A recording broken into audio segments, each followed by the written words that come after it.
Welcome students. आज हम एक नया चैप्टर स्टार्ट करेंगे। चैप्टर का नाम है केमिकल काइनेटिक्स। बड़ा ही इंटरेस्टिंग चैप्टर है ये, और आपको ये जो चैप्टर है सीखने में बड़ा मज़ा आएगा। मज़ा इन द सेंस कि इसके कुछ पार्ट तो आपने ऑलरेडी कहीं ना कहीं बेसिक कॉन्सेप्ट में पढ़े हुए हैं। तो पहले हम जाएंगे कि केमिकल काइनेटिक्स जो हमने नया चैप्टर पढ़ना है वो बेसिक आइडिया क्या है। तो बेसिक आइडिया उसका ये है कि ये वो स्टडी है जिसमें हम रेट ऑफ द रिएक्शन को चेक करते हैं। The study of rate of reaction, फिर वो जो रिएक्शन है किस मैकेनिज्म से हो रहा है और कौन कौन से फैक्टर्स हैं जो इस रेट को डिटरमाइन करते हैं। दोबारा समझ लीजिए, ठीक है। तो दोबारा समझने में क्या आएगा आपके पास कि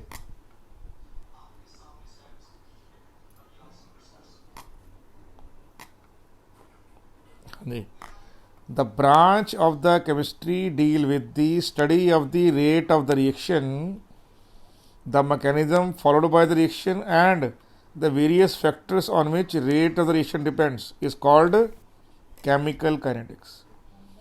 तो केमिकल काइनेटिक्स क्या है?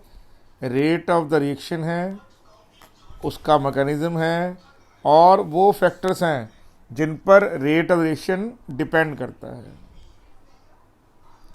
रेट ऑफ द जो रिएक्शन है उसके जो डिपेंडेंस के फैक्टर्स हैं वो आपको इस चैप्टर में डोमिनेटिंग होंगे। मतलब कौन कौन से फैक्टर्स हैं जिन पर रेट ऑफ रिएक्शन डिटरमाइन करता है, उनका मेजर पोर्शन यहाँ पर हम कवर अप करेंगे। क्लियर नहीं क्लियर आपको ये बात? Sure about that? अब हमें समझना ये है, अब देखिए जो पॉइंट हमने ऑलरेडी पढ़ा हुआ है अपनी प्रीवियस स्टडीज़ में, वो क्या है कि जो थर्मोडायनेमिक्स की स्टडी है, the thermodynamic studies only tells us whether reaction is spontaneous और नॉन स्पॉन्टेनियस। ठीक है, अगर डेल्टा जी की वैल्यू नेगेटिव है तो इसका मतलब क्या हुआ? रिएक्शन क्या है? स्पॉन्टेनियस है। अगर डेल्टा जी की वैल्यू पॉजिटिव है इसका मतलब क्या हुआ? रिएक्शन क्या है? नॉन स्पॉन्टेनियस है। और डेल्टा जी की रिएक्शन अगर ज़ीरो पर है तो वो इक्विलिब्रियम पर है। तो यहाँ पर डेल्टा जी जो पॉजिटिव है उसको तो हम कोई मैटर नहीं करता, क्योंकि उस केस में तो रिएक्शन हो ही नहीं रहा। तो हमारे लिए इम्पॉर्टेंट क्या है? ये जो फैक्टर नंबर 1 है और जो फैक्टर नंबर 3 है उसको जानना कि अगर कोई रिएक्शन स्पॉन्टेनियस है तो वो रिएक्शन कितनी देर में होता है। जैसे आप मान लीजिए, जैसे H2 + ½ O2 gives you water, तो इसकी डेल्टा जी वैल्यू बहुत लार्ज है, लगभग -300 किलो जूल के आसपास। एग्जैक्ट वैल्यू है -290 किलो जूल, -290 किलो जूल पर मोल के आसपास है। लेकिन सबको मालूम है कि ये जो रिएक्शन है एक्चुअल में बहुत ही स्लो रिएक्शन होता है। अगर आप किसी वेसल में हाइड्रोजन और ऑक्सीजन को रख दें एंड देन आप उसको रख के भूल जाएं, then even after 50 years only a very few fraction of the molecules are able to react। जिसका मतलब क्या हुआ कि रिएक्शन क्या है? बहुत स्लो है, हालांकि स्पॉन्टेनियस है। क्लियर? Sure about that? तो वो रिएक्शन स्लो है या फास्ट है या कैसा है उसके नेचर के बारे में नहीं बताता। क्लियर नहीं? थर्मोडायनेमिक्स हमें सिर्फ ये बताता है कि एक रिएक्शन क्या है, वो स्पॉन्टेनियस है या नॉन स्पॉन्टेनियस। ऐसे इक्विलिब्रियम पर है कि अगर कोई रिएक्शन इक्विलिब्रियम पर है तो कितनी जल्दी इक्विलिब्रियम पहुंचता है। भी इक्विलिब्रियम पहुंचने में बहुत टाइम लगाएगा या जल्दी पहुंच जाएगा। तो वो जो टाइम फैक्टर है किसी रिएक्शन में इन्वॉल्व, वो हमें नहीं बताता कि अच्छा फॉरवर्ड जल्दी पहुंचता है या बैकवर्ड जल्दी पहुंचता है, ये भी नहीं मालूम हमें। तो इसका मतलब क्या हुआ? जो काइनेटिक्स है अब हमें वो बताएगा कि जो थर्मोडायनेमिक्स के जो कंस्ट्रेन हैं उनको हम कैसे लेके जाएंगे।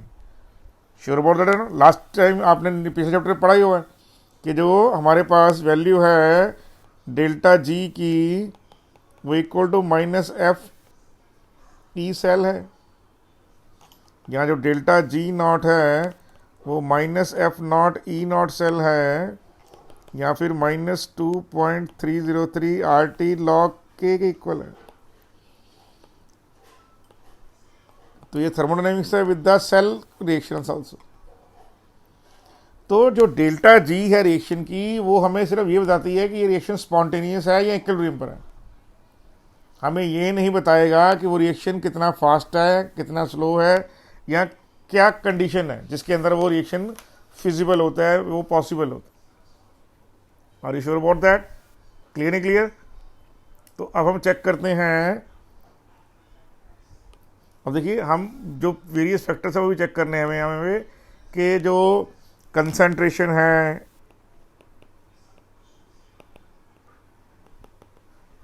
नेचर ऑफ द रिएक्टेंट्स हैं,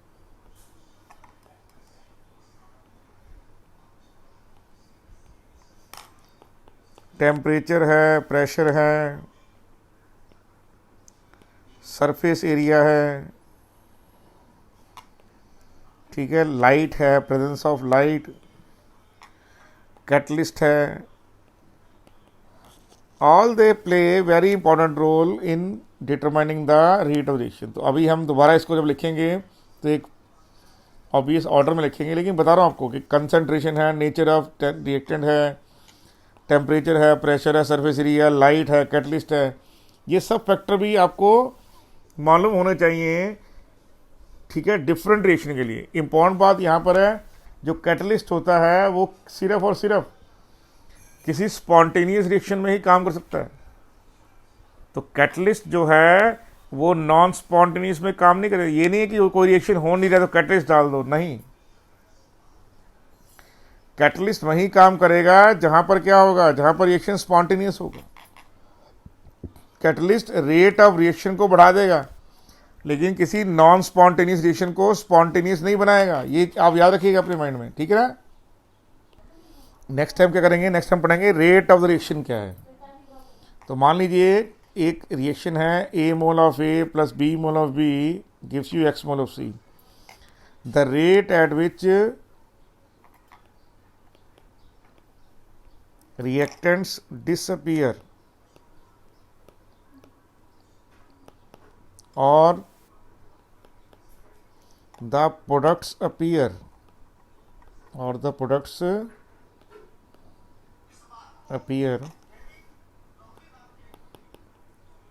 is termed as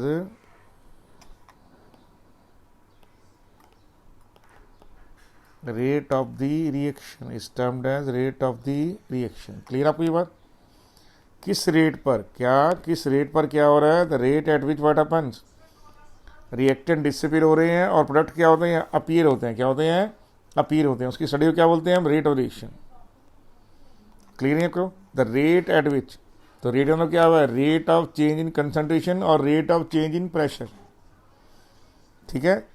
तो थोड़ा सा आप अपने 11th क्लास के फिजिक्स को ध्यान में रखिएगा रेट को निकालते हुए। जैसे जो रेट ऑफ रिएक्शन है क्या होगा यहाँ पे, रेट ऑफ रिएक्शन इस केस में क्या होगा? रेट ऑफ रिएक्शन इस केस में होगा -1/A dA/dt is equal to what? -1/B dB/dt is equal to what?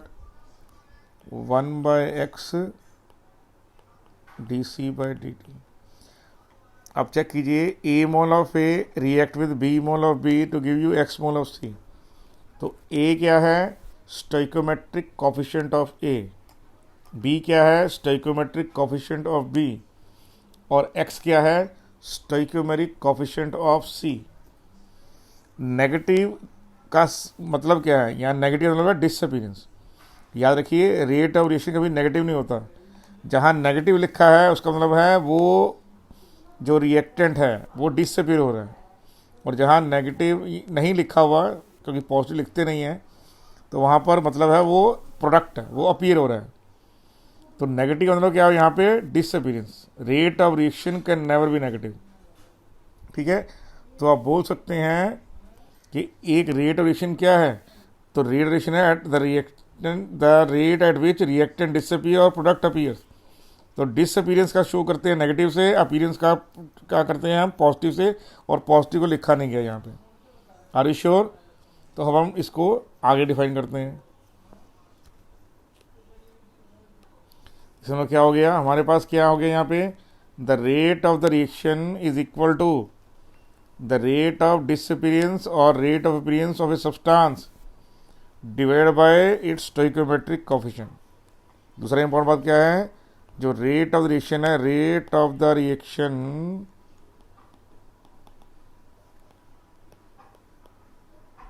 Can never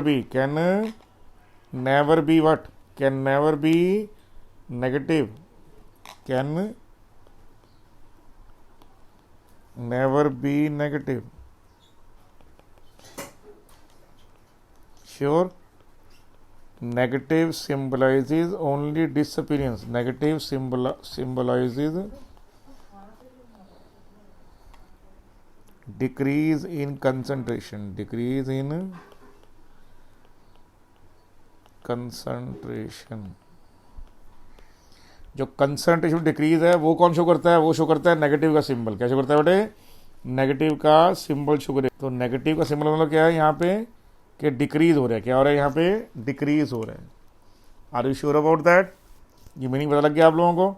ठीक है, आर यू श्योर? जैसे मान लीजिए हम यहाँ पे बोलते हैं यहाँ पे कि 4 mole of A react with 3 mole of B gives you 2 mole of C. तो रेट की वैल्यू क्या होगी यहाँ पे? तो आंसर है -1/4 dA/dt और -1/3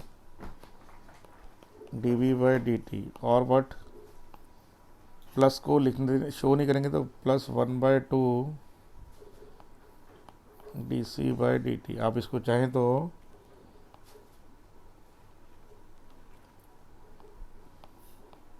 ऐसे भी लिख सकते हैं। क्लियर नहीं क्लियर आपको बात? तो इसका क्या हुआ, ए और बी डिसअपीयर हो रहे हैं। ए और बी क्या हो रहे हैं? तो आंसर है डिसअपीयर। और सी क्या हो रहा है? अपीयर हो रहा है। ये आपको बात समझनी चाहिए कि रिएक्टेंट डिसअपीयर होते हैं, प्रोडक्ट अपीयर होते हैं। Are you sure about that? ठीक है, ओके। इसको कई लोग डिफरेंशियल ऑर्डर बोलते हैं कि आपने इसको डिफरेंशिएशन में लिखा है, तो आप लिख सकते हैं इसको, क्योंकि आप चेक करेंगे तो -dA/dt क्या है, तो आप बोल सकते हैं सर 4 टाइम्स रेट है, क्योंकि हो गया यहाँ पे। तो अगर तो लिखा है रेट, देखिए याद रखिए इसी को, जो रेट है वो है रेट ऑफ रिएक्शन, तो ये हो गया। तो आपके सामने क्या होगा यहाँ पे, तो -dA/dt, तो ये हो गया। अब क्रॉस मल्टीप्लाई में क्या हो जाएगा, यहाँ पर ये क्या वैल्यू आएगी? अगर 4 क्रॉस मल्टीप्लाई हो गया, what is -dA/dt indicate? -dA/dt indicate करता है डिसअपीयरेंस ऑफ ए। तो जो डिसअपीयरेंस ऑफ ए है, क्या है ये? वो है 4 times rate of the reaction.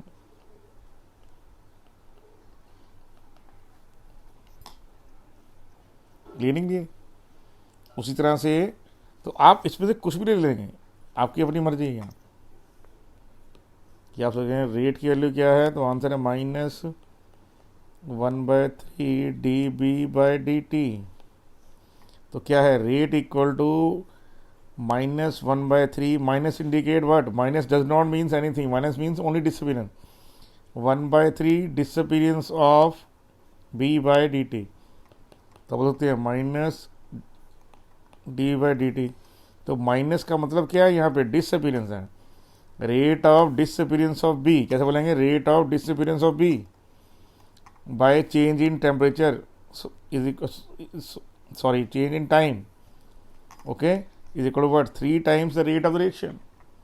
Reaction के रेट का 3 टाइम्स है। रिएक्शन के रेट का क्या है यहाँ पे, 3 टाइम्स है यहाँ पे। श्योर, अंडरस्टूड दैट ना?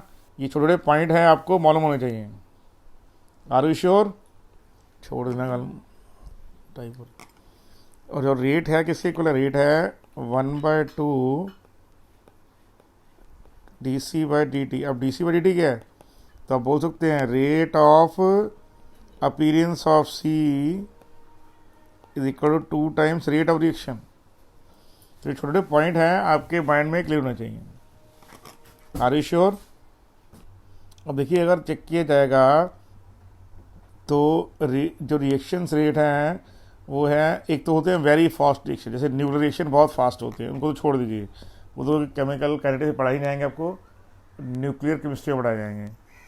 तो नॉर्मल रिएक्शन क्या होंगे, इंस्टेंटेनियस रिएक्शन, वो रिएक्शन जो एकदम से हो जाए, वो रिएक्शन जो क्या हो एकदम से हो जाए।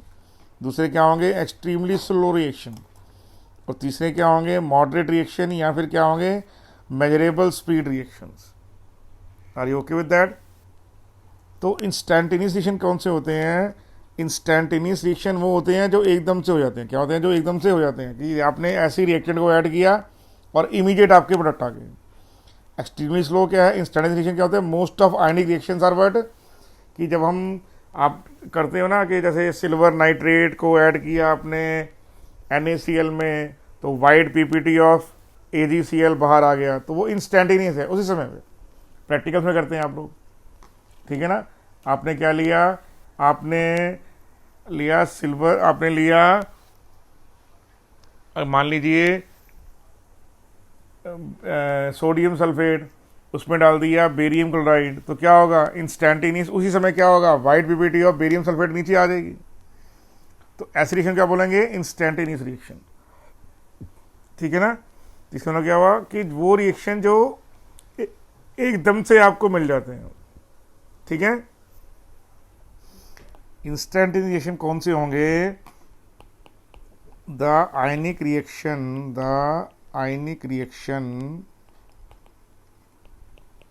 occurring in aqueous medium, and occurring in what,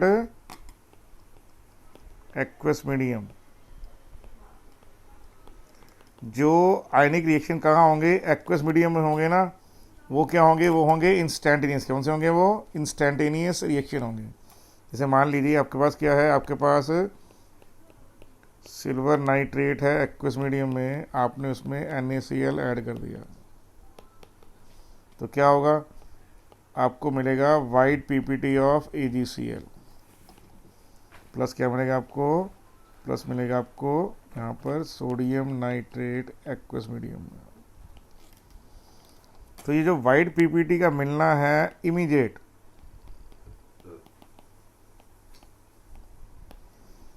ठीक है, ये क्या है, आयनिक रिएक्शन। तो ये क्या है, इंस्टेंटेनियस रिएक्शन, क्या है, उसी समय रिएक्शन हो गया, क्या हो गया, रिएक्शन इमीडिएट हो गया, रिएक्शन क्या हो गया, इमीडिएट हो गया। क्लियर है ये बात। उसी तरह से क्या होगा, मान लीजिए आपके पास क्या है, आपके पास है यहाँ पे सिल्वर नाइट्रेट, आपने क्या डाल दिया उसमें एक्वस मीडियम में, सिल्वर ब्रोमाइड, तो क्या होगा, AgBr का यहाँ पर येलो PPT बाहर आ गया।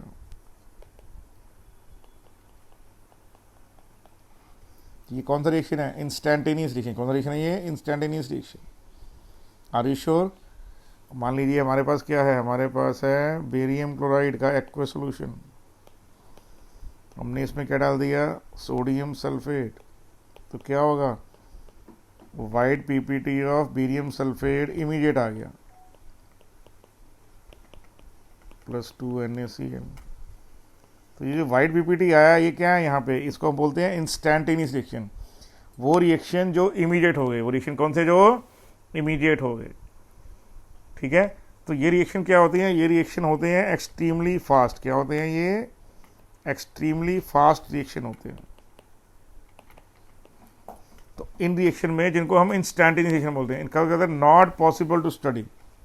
क्या होते हैं, not possible to study their rate, not possible to study their rate.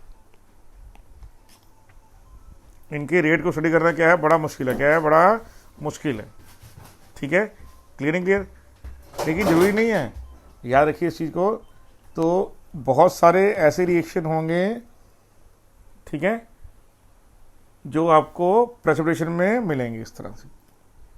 और देखिए कुछ रिएक्शन है, जैसे देखिए रस्टिंग ऑफ आयरन है, आपके पास फर्मेंटेशन ऑफ शुगर है बनाने के लिए, आपका वाइन बनाने के लिए, सेटिंग ऑफ सीमेंट है, फॉर्मेशन ऑफ पेट्रोलियम और कोल है इनसाइड द अर्थ क्रस्ट। ये क्या है? ये स्लो रिएक्शन है। कौन सा? ये स्लो रिएक्शन है, धीरे धीरे होंगे रिएक्शन।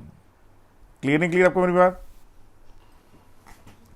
देखिए नेक्स्ट है मेजरेबल रेट्स रिएक्शन और the reaction in which cases you can determine the rate of the reaction, or the cases in which you can determine how the various species are being formed at what rate। उसमें पहला example है decomposition of H2O2।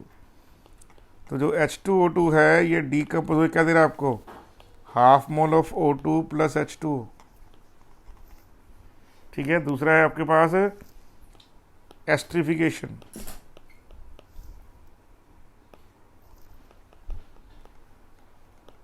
इसमें क्या होगा?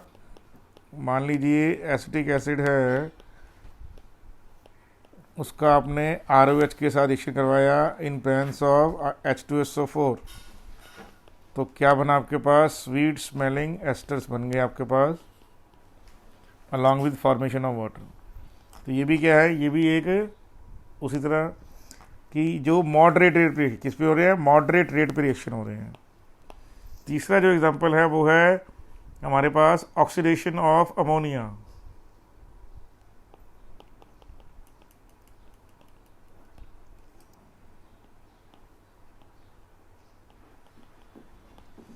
जो ammonia है उसका oxidation हुआ है ऑक्सीजन में, तो हमारे पास क्या बना?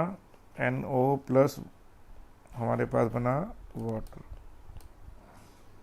ठीक है। डीकम्पोजिशन ऑफ N2O5 है,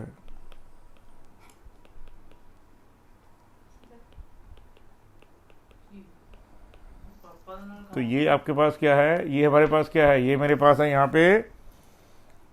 ठीक है। कुछ ऐसे एग्जांपल हैं जिसमें जो क्या होते हैं? मेजरेबल रेट पे होते हैं। किस पे होते हैं? मेजरेबल रेट पे होते हैं कि those the rate of which can be determined, rate of which can be determined. Okay बेटे। There are various techniques to determine the rate of reaction। तो पहला क्या है? Initial rate method. दूसरा कौन सा है? दूसरा है इंटीग्रेटेड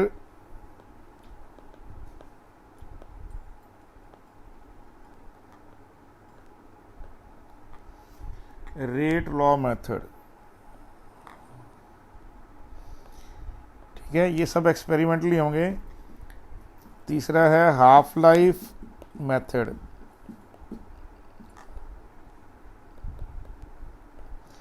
याद रखिए आप, जो रेट ऑफ रिएक्शन है उसको हम सिर्फ एक्सपेरिमेंटली निकाल सकते हैं।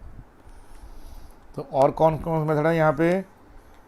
इनिशियल रेट मेथड है, इंटीग्रेटेड रेट लॉ मेथड है, हाफ लाइफ मेथड है, ऑसवर्ल्ड आइसोलेशन मेथड है, ग्राफिकल मेथड है, वॉल्यूमेट्रिक मेथड है, ऑप्टिकल एक्टिविटी मेथड है, कंडक्टेंस मेथड है, और 9th में आपके पास आएगा potentiometric method.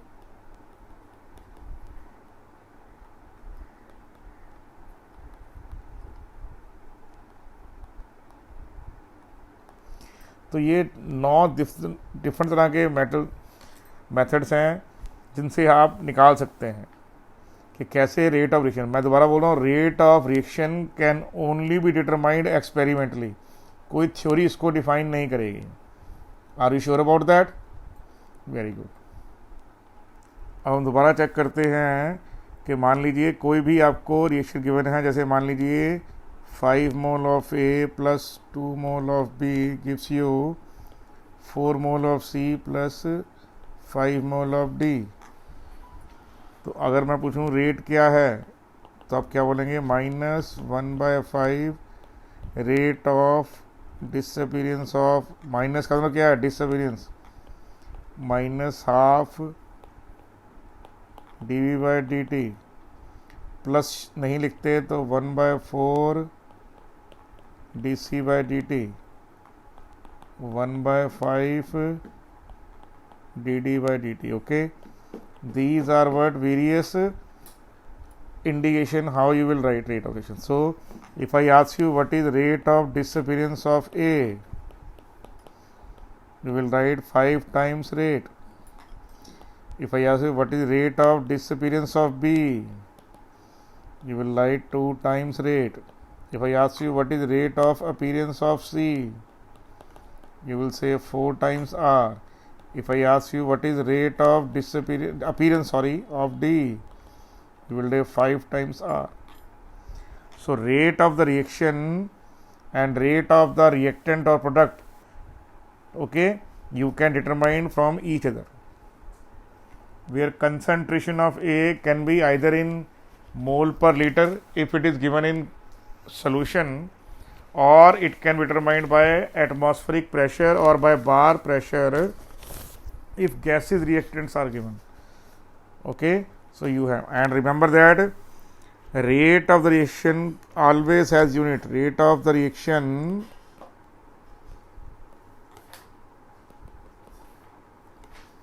units are always, its units are always what? Mole per liter per second or per time. Okay, mole per liter per second. Okay, sure about that? Or it can be what? Units can be what? I am repeating once more. Units of rate of the reaction can be what? Can be either mole per liter per second or atmospheric per second. In place of second inverse, you can write time inverse also. What can you write? Time inverse also. Are you okay with the situation? Right. Now rate of reaction can also be of 2 times. One is called average rate of reaction, other is called instantaneous rate of reaction. Average rate का मतलब क्या हुआ कि आपको concentration देखनी होगी eight 2 different time के concentration क्या है रिएक्टेंट की या प्रोडक्ट की, और उसके अकॉर्डिंगली आपको देना पड़ेगा एवरेज रेट। और इंस्टेंटेनियस क्या होता है कि उस पर्टिकुलर टाइम पर क्या रेट ऑफ रिएक्शन है, ठीक है ना। जैसे मान लीजिए कोई रिएक्शन शुरू में फास्ट होते हैं, बाद में स्लो हो जाते हैं। कुछ रिएक्शन शुरू में स्लो होते हैं, बाद में थोड़े से फास्ट हो जाते हैं। कुछ रिएक्शन पूरे टाइम पर ही मॉडरेट रेट में चलते रहते हैं। तो इंस्टेंटेनियस मतलब क्या हुआ, उस इंस्टेंस पे क्या हो रहा है, उस पर्टिकुलर पॉइंट पे क्या हो रहा है, ठीक है। और एवरेज मतलब क्या हो गया कि 2 डिफरेंट कंसंट्रेशन और या फिर 2 डिफरेंट टाइम पीरियड पे बीच पे क्या हुआ। जैसे अभी आप मान लीजिए हमारे लेक्चर का टाइम मान लीजिए 1 घंटे है, तो आपका क्या हुआ, आपका हुआ चेंज इन टाइम के 2 बजे मैंने लेक्चर शुरू किया, 3 बजे ख़त्म कर दिया मान लीजिए, तो ये चेंज इन टाइम हो गया। तो चेंज इन टाइम तो क्या है, ये चेंज इन टाइम हो गया, तो कितना आपकी नॉलेज में चेंज आया, क्लियर। तो change in knowledge divide by change in time क्या हो गया आपका हो गया कि इफेक्टिवनेस ऑफ द क्लास का रेट हो गया कि क्लास कितनी इफेक्टिव है यहाँ पे, ठीक है नहीं, क्लास इफेक्टिव हुई या नहीं हुई। लेकिन आप एक पर्टिकुलर इंस्टेंस पे टीचर को सुन रहे थे या नहीं सुन रहे थे, वो भी इम्पोर्टेंट हो जाता ना, कि आपने एक पर्टिकुलर इंस्टेंस पे टीचर्स की बात नहीं सुनी तो क्या हुआ, आपको पर्टिकुलर पॉइंट समझ नहीं आया होगा। तो इंस्टेंटेनियस मतलब उस पर्टिकुलर टाइम पीरियड पे, और एवरेज मतलब 2 डिफरेंट टाइम पीरियड के बीच में। Are you getting that.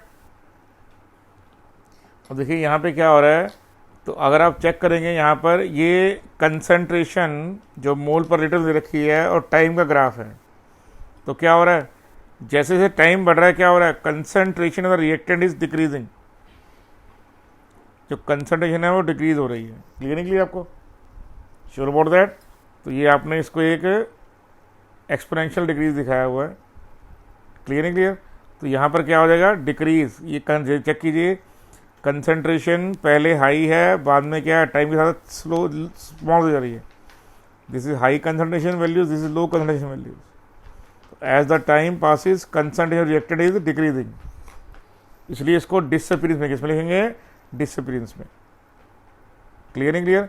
उसी तरह क्या होगा, अब क्या होगा इस केस में, अब देखिए यहाँ पर आपने रिएक्टेंट लिख दिया, अब क्या हो रहा है, धीरे धीरे क्या हो रहा है, प्रोडक्ट की कंसंट्रेशन क्या कर रही है, इंक्रीज कर रही है। चेक कीजिए ध्यान से, ठीक है। तो ये क्या है, ये टाइम के साथ साथ इस केस में अब मान लीजिए ये रिएक्टेंट है, it is transforming into product. तो जब रिएक्टेंट प्रोडक्ट आएगा तो क्या होगा, there will be a decrease in the concentration of the reactant and there will be increase in the concentration of, ये देखिए ये इंक्रीज आ रहा है और ये क्या आ रहा है, डिक्रीज आ रहा है। क्लियरिंग है आपको मेरी बात। तो प्रोडक्ट की कंसंट्रेशन में इंक्रीज होगा, रिएक्टेंट की कंसंट्रेशन में डिक्रीज होगा, इसलिए रिएक्टेंट की कंसंट्रेशन के बाहर हम क्या लगाते हैं, हम नेगेटिव सिंबल क्या लगाते हैं, नेगेटिव सिंबल को शो करते हैं। Are you okay with that situation? देखिए एवरेज रेट क्या होता है, एवरेज रेट होता है रेशियो ऑफ किसका, ratio of change in concentration of either reactant और प्रोडक्ट विथ टाइम, कि दो डिफरेंट टाइम इंटरवल पर क्या कंसंट्रेशन में चेंज आ रहा है, चेंज आ रहा है। ठीक है, are you sure about that? इसको चेक करते हैं हम। तो एवरेज रेट क्या होगा, दोबारा समझ लीजिए, रेशियो ऑफ चेंज ऑफ के हमारे पास दो डिफरेंट टाइम इंटरवल, मान लीजिए 5 सेकंड बाद या 5 मिनट बाद और उसके बाद 15 मिनट बाद, क्या डिफरेंस है कंसंट्रेशन का, तो इसको हम एक्सपेरिमेंटली डिटरमाइंड करते हैं।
है ये हमारे पास रिएक्टेंट्स का क्या है, रिएक्टेंट्स का कंसंट्रेशन है यहाँ पे। ठीक है, तो अब चेक कीजिए ध्यान से क्या हो रहा है यहाँ पे, कि टाइम है पहला कितना है, टाइम जो है हमारे पास है 5 मिनट। तो 5 मिनट पे कंसंट्रेशन कितनी है, 0.5 मोलर, और 25 मिनट्स पे क्या कंसंट्रेशन है, तो आंसर है 0.2 मोलर। तो अगर मैं आपसे पूछना चाहूँ कि इसमें एवरेज रेट क्या है, एवरेज रेट क्या है, तो क्या बोलेंगे आप, concentration C2 minus C1 bye T2 minus T1। तो नेगेटिव सिंबल शो डिसअपीयरेंस। तो C2 कितना है इसमें, 0.2 मोलर।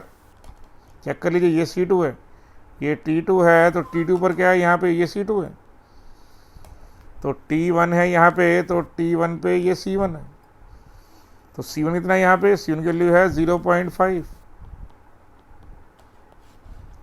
डिवाइड कितना, 25 मिनट्स माइनस 5 मिनट्स, आंसर कितना आ गया, 0.3 डिवाइड बाय 20 मिनट्स, कितना आ गया, 0.3 बाय 20 मोलर मिनट इनवर्स। तो कितना आंसर आ गया यहाँ पे, तो आपने इसको मल्टीप्लाई किया, किससे मल्टीप्लाई किया, यहाँ पे आपने इसको 100 से मल्टीप्लाई किया, 100 से डिवाइड कर दिया। तो उसको करने पर क्या आंसर आ गया आपके पास, आपके आंसर आ गया यहाँ पे 30 बाय कितना, 100 से मल्टीप्लाई करने पर 30 बाय 20 और साथ में -2 लग गया यहाँ पे। तो 30 by 20 comes out to 1.5 molar minute inverse.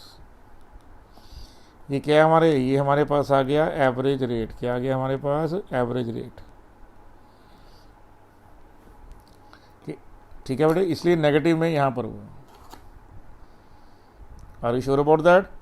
तो ये नेगेटिव सिंबल, नेगेटिव का मतलब क्या है, नेगेटिव सिंबल का मतलब है कि ये डिसअपीयर हो रहा है। क्या हो रहा है? ये धीरे धीरे ये डिक्रीजिंग ग्राफ है। Are you sure about that? अब मान लीजिए अब आपको यहाँ पर एक ग्राफ दे रखा है। ये ग्राफ क्या है? ये ग्राफ प्रोडक्ट का ग्राफ है, ठीक है ना। तो आपको क्या करना है? आपको निकालना है यहाँ पे एवरेज रेट। क्या निकालना है आपके पास? एवरेज रेट आपको निकालना है। तो क्या आएगा? प्लस dp/dt, मतलब प्रोडक्ट की अपीयरेंस हो रही है। तो कितना आएगा यहाँ पे?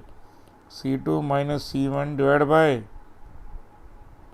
T2 minus T1। C2 कितना है इसका? C2 है 0.4 मोलर, माइनस C1 कितना है? 0.1 मोलर। कितना है यहाँ पे? T2 है 25 मिनट्स। T1 कितना है यहाँ पे? चेक कीजिए। ये T1 की वैल्यू है, दैट इज T1। ये T2 की वैल्यू है, ये टाइम का ग्राफ है यहाँ पे। तो T2 के लिए कितनी आ रही है? 25 पुट कर दिया यहाँ पे। श्योर? तो 25 पर कितना अमाउंट आ रहा है इसका? 0.1 मोलर, सॉरी 0.4। तो 0.4 कर दिया हमने। तो 25 पर है 0.4 और 5 पे कितना है? ये 0.1। तो 5 में कितना था? 0.1। श्योर अबाउट दैट और नॉट? क्लियर? कितना आ गया यहाँ पे अब? तो आंसर आ गया 0.3 डिवाइड बाय 20। तो फिर वही किया, इसको 100 से मल्टीप्लाई, 100 से divide.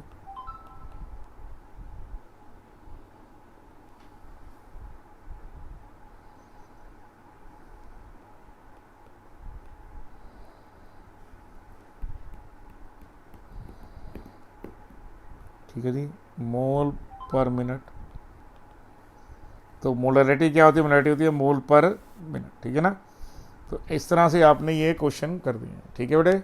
Easy, that is too easy. तो अगर चाहे देखिए प्रोडक्ट में करेंगे आप, प्रोडक्ट में मैंने प्लस लगा दिया, लगाना नहीं चाहिए प्लस सिंबल का अगर, तो ये मतलब अपीयर हो रहा है। क्या हो रहा है यहाँ पे? अपीयर हो रहा है। तो आप चाहें तो इस प्लस को रिमूव कर सकते हैं। तो जब नेगेटिव नहीं लगा मतलब क्या हो रहा है? वो अपीयर हो रहा है। क्या हो रहा है बेटे? वो अपीयर हो रहा है। क्या हो रहा है? वो वहाँ पे, वहाँ से क्या हो रहा है? वो वहाँ से वो अपीयर हो रहा है। मैं दोबारा बोल रहा हूँ, product is appear. Are you sure with that? अभी क्या होगा? इंस्टैंटेनियस रेट ऑफ रिएक्शन क्या होगा? इंस्टैंटेनियस रेट ऑफ रिएक्शन क्या होता है? Rate of reaction for the smallest interval of the time, मतलब उस पर्टिकुलर इंस्टेंस पे क्या होता है? When delta T equal to 0 और अप्रोच इज 0। क्योंकि कुछ ना कुछ तो टाइम हमें लगेगा ही मेजरमेंट करने में, बट वो ना के बराबर होगा। जैसे I am just seeing the reaction now, तो इस समय क्या है? जो इस समय है वही इंस्टैंटेनियस है, ठीक है ना। तो टाइम को नापने के लिए भी टाइम लगता है, but that is taken as what? That is taken as tends to 0। उसको हम टेंड्स टू 0 लेके चलेंगे। तो इसमें क्या हो गया? इंस्टैंटेनियस रेट क्या होगा? इंस्टैंटेनियस रेट ऑफ रिएक्शन क्या होगा? Can be determined from the graph only. तो कैसे निकालेंगे? Slope of the tangent, from the slope of the tangent. इसकी जो स्लोप होगी इसकी, ठीक है, वो क्या होगी? Instantaneous rate. क्या होगी? इंस्टैंटेनियस रेट होगी। Sure about that? तो slope of the tangent, slope of the tangent of concentration versus time, ठीक है, क्या होगा? तो आप इसको चाहे इस टाइम पीरियड के बना लीजिए, चाहे इसके लिए बना लीजिए, सबके लिए आंसर क्या आएगा? इसका सेम ही आएगा। यू कैन ड्रॉ 1 ट्रायंगल और 100 triangles on that, in all the cases tangent will be same. Tangent की वैल्यू क्या आएगी? यहाँ पर सेम ही आएगी। इसको क्या बोलते हैं? इसको बोलते हैं instantaneous rate of the reaction. क्या बोलते हैं? Instantaneous rate of the reaction. समझ आ गया बेटे आप लोगों को? श्योर? जैसे मान लीजिए रिएक्शन है यहाँ पे, nitrogen dioxide react with fluorine to give you nitrile fluoride. तो यहाँ पे नाइट्राइल फ्लोराइड जो बना है उसमें रेट क्या है? तो रेट ऑफ द रिएक्शन जो होगा वो क्या होगा? क्योंकि ये दोनों जो हैं रिएक्टेंट है, फ्लोरीन और नाइट्रोजन डाइऑक्साइड, तो क्या होगा? -1/2 DnO2/dt is equal to minus change in concentration fluorine by dt। या फिर क्या हो सकता है यहाँ पे? यहाँ पे आपको मिल सकता है, क्योंकि फॉर्मेशन है यहाँ पे किसकी? ठीक है, नाइट्राइल फ्लोराइड की। तो आंसर आएगा 1/2/dt। तो आप रेट ऑफ रिएक्शन को निकाल सकते हैं। श्योर। देखिए अब आपके सामने यहाँ पे क्वेश्चन है। क्वेश्चन क्या बोल रहा है कि एक रिएक्शन है जिसमें 3 mole of A gives you 2 mole of B and 4 mole of C. Reaction एक गैशियस फेज में हो रहा है क्लोज वेसल में। जो कंसंट्रेशन ऑफ बी है वो इंक्रीज इतनी हुई है इन 10 सेकेंड्स। तो बताइए रेट ऑफ रिएक्शन क्या है, रेट ऑफ फॉर्मेशन सी क्या है, एंड डिसअपीयरेंस ऑफ ए क्या है। श्योर। अब देखिए क्या होगा इसमें, जो रेट ऑफ द रिएक्शन है क्या हो जाएगा, रेट ऑफ द रिएक्शन इस केस में क्या होगा, तो अभी सही होगा -1/3 dA/dt is equal to what, is equal to 1/2, that is 1/2 dB/dt is equal to 1/4 dC/dt। तो आपसे वो रेट पूछ रहा है, तो पहला काम क्या है, रेट निकालना, रेट ऑफ रिएक्शन। दूसरा पूछ रहा है वो rate of formation of dC/dt निकालना है, कितना आ रहा है वहाँ पे, तो आंसर है 4 टाइम्स R। और तीसरा आपसे क्या पूछ रहा है, वो तीसरा बोल रहा है rate of disappearance of A, तो वो -dA/dt को कितना है, ऑब्वियस है 3 टाइम्स R आएगा। Are you sure. तो अगर आप रेट निकाल लें तो बाकी दोनों निकालने आसान है। Sure about that. तो रेट निकाल लीजिए। तो रेट की वैल्यू क्या होगी, -1/2 dB/dt। तो नेगेटिव का मतलब डिसअपीयरेंस है, तो नेगेटिव यहाँ पर सिंबल नहीं है यार, नेगेटिव यहाँ सिंबल नहीं है, सिर्फ शो करने के लिए लिखा हुआ है कि डिसअपीयरेंस हो रहा है। Sure about that. तो 1/2 ऑफ क्या हो जाएगा यहाँ पे, तो 1/2 of -dB/dt that is disappearance. तो आंसर क्या आएगा रेट का, 1/2 into how much that is, तो आंसर आ रहा है यहाँ पे 4 इंटू 10⁻³ मोल पर litre. How much that is second inverse, yes 10 seconds में। तो हमारे पास जो आंसर आएगा dt का कितना आएगा, तो ये मोलर में आंसर है, नीचे है 10 सेकेंड्स। ठीक है जी, नीचे कितना है यहाँ पे 10 सेकेंड्स आ रहा है। तो आंसर क्या आ जाएगा, answer will be 2 into 10⁻⁻4 molar पर सेकेंड इनवर्स, या फिर 2 इंटू 10⁻⁻4 मोल पर लीटर पर सेकेंड। ठीक है, इजी है कि नहीं, ये चेक कीजिए। यहाँ पे ये dB/dt है, कितना है, ये टाइम है, तो ये -dB/dt क्या है, डिसअपीयरेंस है, क्या यहाँ पे डिसअपीयरेंस है। Are you getting that. तो यहाँ पर से आपको निकालना क्या, आपको निकालना है -dA/dt कितना है वो, देखिए ध्यान से, वो है 3 टाइम्स, कितना है 3 टाइम्स R। तो क्या आ जाएगा 3 into 2 into 10⁻⁻4। Are you sure about that. कितना आएगा यहाँ पे -4 मोल पर लीटर पर सेकेंड, प्लस dC/dt क्या आ रहा है, तो चेक कीजिए, प्लस dC/dt क्या आ रहा है यहाँ पे 4 ऑफ R। तो क्या आ जाएगा 4 into 2 into 10⁻⁻4 mole litre inverse second inverse. Are you okay.